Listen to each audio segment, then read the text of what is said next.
so much of my childhood is kind of foggy, kind of unclear. I don't remember a lot of it. Other people talk about their memories, and I have entire grades or spans of time where I don't have the clarity. And I realized in the comments on the videos and also guys that I've been working with, this is insanely common. But just because something's common doesn't make it healthy. So in today's video, we're going to talk about why you might not remember some of your childhood, if it even matters at all, and what you can do about it if you notice that's the case for you. So let's dive in. My name is Dr. Gregory Donahue, and this is Zen for Men. Men's mental health put into action. Real, practical change. If you're here, you probably have more questions about men's mental health, or maybe about relationships in general. That's why I wrote the book, Get Out of Your Head and Start Living, your survival guide to men's mental health. It's the fundamentals of the how-to question. When someone told me to be more empathetic, to self-regulate better, or to be more self-aware, this is how I got from no skill to feeling competent, confident, and comfortable in my mental health. I will put a link to that book in the description below. So let's talk about why this might happen. It's not like we hit our heads really hard and chunks of our childhood disappeared, although for some of us that may be the case. But for the majority of us, it's actually between this interplay between a part of our brain that is in charge of the fight or flight response, which is the limbic system, and then this other part that's called the hippocampus. Now, the hippocampus is what normally helps us to take the memories from short term into long term. But adrenaline and cortisol from the limbic system really extremely disrupt the hippocampus in creating those clear, crisp memories. Like if I were to ask, what did you have for breakfast yesterday morning? Or if you even had breakfast, or something like, what was the weather like yesterday? You could probably relatively come up with some details. But with going back further, like what was second grade like for you? Or tell me about your relationship with your mom at this phrase. Sometimes it's a struggle. And for most of us, it's because there was some sort of a stressful state, either because of the environment or maybe because of something we'd been through earlier. But if our limbic system was activated and we had adrenaline and cortisol flowing through, then our hippocampus is not going to create that clarity and crispness of memories. Christmas. So speaking of memories. So for me in particular, I know a lot of my life was the foggiest when two things happened. My parents went through a divorce when I was really young, but my mom also remarried around the time I was 9 or 10. There was a ton of transition around that time, moving into my stepdad's house. He had 2 daughters. I already had 2 older sisters. The house was busy. Because of that chaos, that whole time frame between like 7 and 10, super murky for me. Now, I've gone through a process, which I'll explain later, that made it more clear as to what was happening. But even with that process, most of my memories are kind of bathed in this survival kind of mechanism. So think back to ages that you're looking for. And so speaking of which, I mentioned Christmas because those memories are actually a little more clear for me because I remember that time period. My mom was a teacher. She was home more. So I remember there was more time in connecting with family. There was more of I don't have to worry about anything. My family was actually a lot more relieved. So there was this calm state that would hit us on the 2 weeks of Christmas because my mom was off work and we all got to hang out as a family. That my memories are way more clear than the rest of the time when it was a little more chaotic. That's not by coincidence.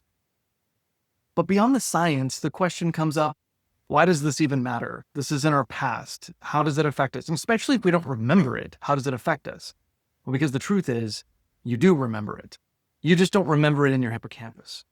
Our nervous system remembers emotional themes and remembers events, but we don't remember it in the same way. Have you ever had that where something upset you, or I've even had it to where a smell or a specific season, like when it transitions into hot weather, my mood will sometimes shift, but sometimes there are things that my wife will say or do also, they will trigger this deep response. I don't know where it comes from. I don't know why I feel that way. I just know that I don't like it. Most likely, that is from something in my childhood that is stuck more in my nervous system, in my limbic system, and not in the hippocampus. I don't have clarity of the memory, but it's still affecting me today because my fight or flight response, my survival system, it's still there. I still lived that time period. I lived those memories, I just lived it in fight or flight. I didn't live it in rest and digest and clear memories. This comes up most often for me in the simple tone of my wife's voice. I have a natural kind of people-pleasing nature, and I notice that when my wife takes on a certain tone where I feel like I'm in trouble, I will autopilot. Now, I don't remember getting into a ton of trouble growing up. I wasn't overly abused. I wasn't overly abused.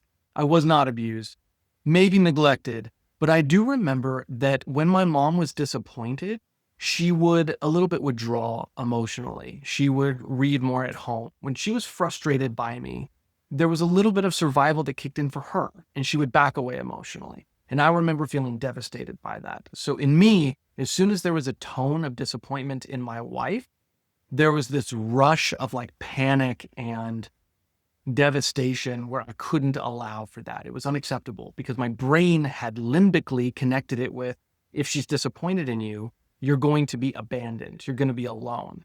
And that was a very subtle connection. There wasn't any extreme memory in my past that made that make sense. I just knew it was an overwhelming emotional response on my end. So even if we don't remember with clarity what caused the original impact, we can still feel it in our nervous system. And that's what makes this so essential in your mental health journey, to make sure that you're not just revisiting the past for no reason, but you're uncovering those murky areas. Because our neurons, our survival aspect is stuck at that age. If we don't revisit it, our neurons are at the maturity level that the memory first happened. So for me, that's, early school age, somewhere between 7 and 10. During that age range especially, I was really sensitive to my mom's connection point because we were going through so many transitions. So in that same, all the neurons in my mind, because I hadn't gone back to revisit my anxiety at that time, it was solely from the perspective of a 7 to 10-year-old. And you can remember, from a young age, everything is serious. Everything is big. If I lost a balloon, it was like the end of the world for me. And for all of us, a kid's emotional perspective is so inflated, but I was still feeling that because my nervous system was still stuck at those neurons in that way of remembering it. That's why cloudy times don't just stay cloudy. They still impact us in a reactionary fight or flight gut level response. So if this is starting to resonate and there's some things that are coming up for you that this might be your story as well, or at least pieces of it, don't ignore it. Let's dive in. Rule number 1, this is a stupid simple one, but the more you access and pave a path into childhood, you're going to remember stuff.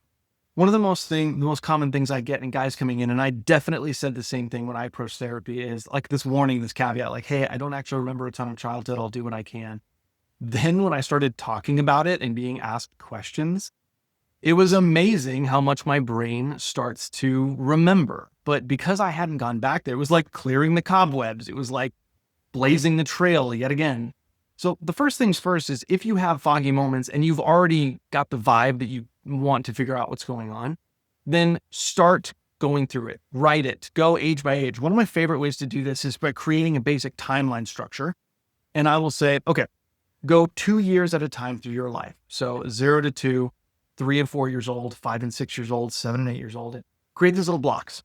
And in these blocks, obviously in the beginning, you won't have memories per se, but you write down everything you know about the top part of the timeline, which is demographics. It is all the facts and details as if you were to write a documentary about your life, what neighborhood you lived in, your parents lived in when you were born, what was going on in the world at the time, what were they doing for work, all of the demographic data. And then on the bottom, you're going to write down anything unique about you. So that would be, especially if it's early, like 0 to 2. It's going to be anything that was unique. Was there a problem with childbirth? What kind of favorite toys did you have? Were you crying a lot, or were you more quiet? Were you happy versus all of those details? It's going to be things you've heard. So if you need to check back with a family member and you have that as an option, do it, because it's really valuable information. Even those years can be really formative. The next thing you would do is, as you progress through memories, still go over the demographics. But in the bottom, I start to transition it, especially around the 5 and 6 and onward, into 2 kinds of things. What memories do I have, even if they're pleasant or just mundane? So what memories do I have that stand out to me when I think, what was I like at 5? What was I like at 7? And then beyond that, in the bottom category, demographics is still the same. The bottom category is going to be memories, and it's going to be coping skills. So the way I like to word this is, if my friends and family members were to have recorded me, what would I notice about the recording? What were some things that stand out about my behavior, about how I talked, about what I was famous for by my friends? What was different between me and my friends? Was I a follower, a leader? So memories, and then what were my coping skills? What could I be described as during that time period? Then go through each 2 years, and you will learn a lot when you go slowly and methodically through your timeline. The second thing I'll recommend is get help. When someone else helps you through this process and you can talk through it, it is amazing how much faster memories can come right away. So whether it's a family member and they can literally fill you in on some things you don't remember and jog those memories, that's a great one. But even a therapist, go to ChatGPT and say, hey, I want to remember some blank spots in my childhood. Ask me specific questions to help jog the memory. Plug in stuff like that and see if you can figure out ways to prompt the memories. One of my favorite ways also is to go back and revisit childhood sites. That is an amazing way to let your brain re-experience some things. Watch some old movies, listen to some old music, create the environment again, and trust me, through help and through stimulus, you'll get there. And the third one is a little more advanced, and that is EMDR therapy, IFS therapy, and even if you have access to it, psychedelics like psilocybin are incredibly helpful in accessing suppressed memories. But you got to do it with professional guidance, because with every guy that I've worked with, the ones who have either gone recreationally into these things or tried to do it themselves, the results, the real magic is really in the professional guidance and in the setting that is created. So don't seek these out just on your own. But EMDR, IFS, and psychedelics can be a huge benefit when done safely and in an appropriate therapeutic context. So I hope that brings life to some of your murky childhood, if it's there. And please leave comments, leave your experiences. If you have experienced this and you have a method that you used, please share it. I want to share that and explore that and add to my repertoire and information about these kinds of topics. So please leave a comment below. If this content was useful to you, please subscribe. It helps this channel a lot, and it helps me to be able to create more content, more quality content for men who need mental health advice. So thank you for tuning in today, and I will see you next time.